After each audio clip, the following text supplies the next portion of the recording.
Shut up and sit down. तो चलिए आइए अब हम लोग पढ़ते हैं 13.7.2 factors influencing selection of an investment scheme.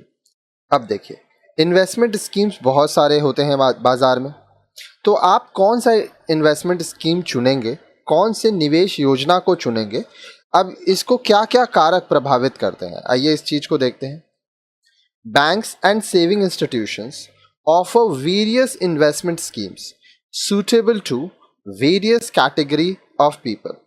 अब देखिए, बैंक में तथा अन्य जो बचत संस्थाएं होती हैं, सेविंग इंस्टीट्यूशंस होते हैं, वो कई तरह की निवेश योजनाएं लाते हैं जो अलग अलग आय के व्यक्तियों के लिए होता है। जिसका जैसा इनकम होता है वो वैसा इन्वेस्टमेंट करता है। Before you invest your money in any scheme you must study the following points carefully.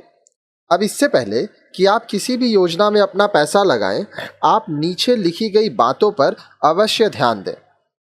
Your capacity to save. अब देखिए, आपकी बचत की क्षमता कितनी है। If you are a small saver, invest in a scheme which does not require a large amount as the minimum specification to invest. अगर आप थोड़ा थोड़ा पैसा बचा सकते हैं, आप बहुत ज़्यादा पैसा एक बार में नहीं बचा सकते हैं, तो ऐसी योजना को न चुनें जिसमें बहुत ज़्यादा पैसा लगे। आप थोड़ा सा पैसा वाला स्कीम देखें। Safety of investment. अब देखिए, निवेश की सुरक्षा होना बहुत ज़रूरी है। To save you have to often sacrifice some present requirement. अब देखिए, अगर आपको बचत करना है तो आपको अभी कुछ सैक्रिफाइस करना होगा, ठीक है। You would therefore definitely want your saving to be safe. इसलिए आप यह चाहेंगे कि आपका जो बचत है वह पूरी तरह से सुरक्षित रहे। Your investment documents should be kept very safely. अब आप जो इन्वेस्टमेंट कर रहे हैं, जो निवेश कर रहे हैं, उसका आपको प्रमाण पत्र मिलता है, डॉक्यूमेंट मिलता है, तो वो आपको संभाल के रखना है। Moreover, there are certain schemes which are not likely to pay you a good return owing to the fluctuating market prices. You must try to avoid such schemes. और यह भी आपको ध्यान रखना है कि बहुत सारी बाजार में ऐसी योजनाएं होती हैं जो बाजार के उतार चढ़ाव के कारण ब्याज नहीं दे पाती हैं, आपको अच्छा रिटर्न नहीं मिलता है। तो इन सब योजनाओं से बचें।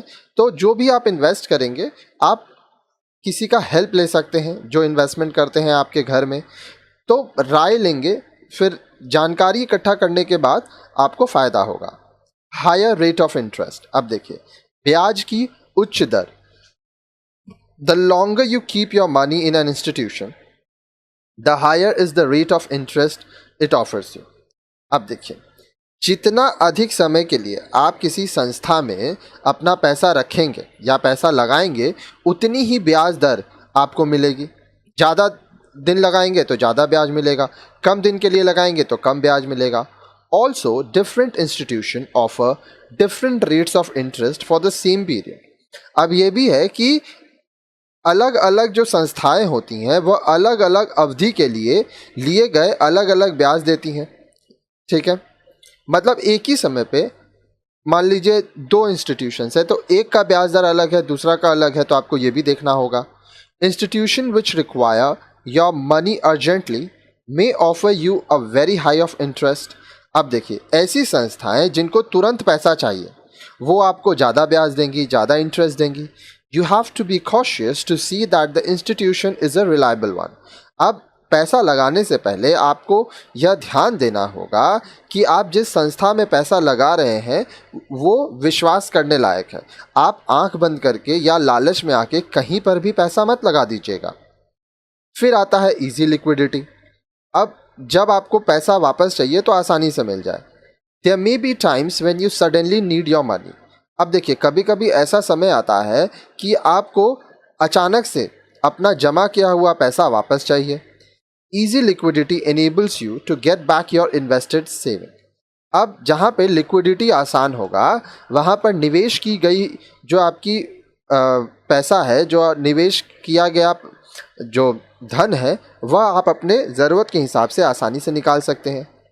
There are some schemes where you can not withdraw your money before a stated period. अब कुछ कुछ ऐसे स्कीम होते हैं, योजनाएं होती हैं जहां पर एक निश्चित समय से पहले आप पैसा नहीं निकाल सकते. Investing all your savings in such schemes will make it difficult for you to get your money when you need it. अब मान लीजिए आपके पास जितना बचत का पैसा है, आप सारा पैसा अगर ऐसे स्कीम में लगा देते हैं जहां पर आपको तुरंत रिटर्न नहीं मिल रहा है जब आपको पैसा चाहिए, तो आप बुरा फंस जाएंगे. तो इसलिए आपको ये ध्यान देना है कि आप पैसे को अपने हिसाब से इन्वेस्ट करें ताकि जब आपको ज़रूरत पड़े तो वो पैसा आप निकाल सकें. नेक्स्ट है अदर बेनिफिट्स. अब अन्य लाभ क्या होते हैं? Besides a higher rate of interest, there are some other benefits like dividends and income tax relief which are offered by a few schemes. अब देखिए, ब्याज की उच्च दर, हाई रेट ऑफ इंटरेस्ट, इसके साथ साथ दूसरे कुछ लाभ भी देती हैं संस्थाएं, जैसे डिविडेंड देती हैं, कहीं कहीं पे आपको इनकम टैक्स में छूट मिल जाता है, आयकर में छूट मिल जाता है. फिर आता है परचेजिंग पावर, कितना आप खरीद सकते हैं.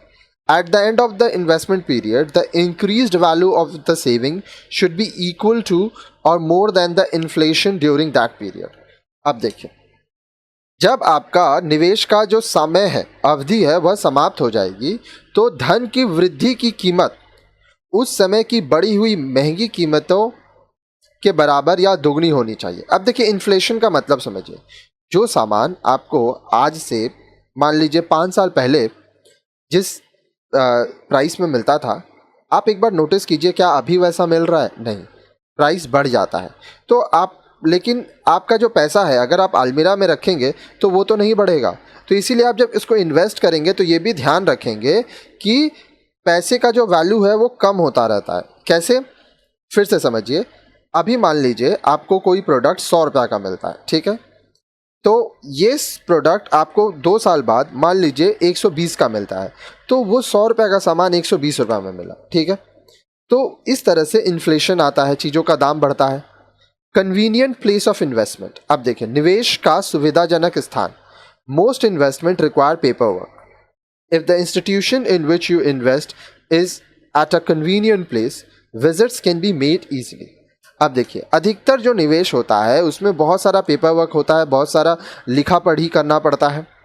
तो जो संस्था है वो अगर आपके घर के नज़दीक होगा या आसपास होगा या सुविधाजनक स्थान पर होगा, तो आप बिना अधिक समय बर्बाद किए अपना काम कर सकते हैं. तो इस तरह से ये सब चीज़ें आपको ध्यान देना होगा इन्वेस्टमेंट करने से पहले. अब देखिए, जो नेक्स्ट वीडियो है उसमें आप देखेंगे other facilities offered by financial institution.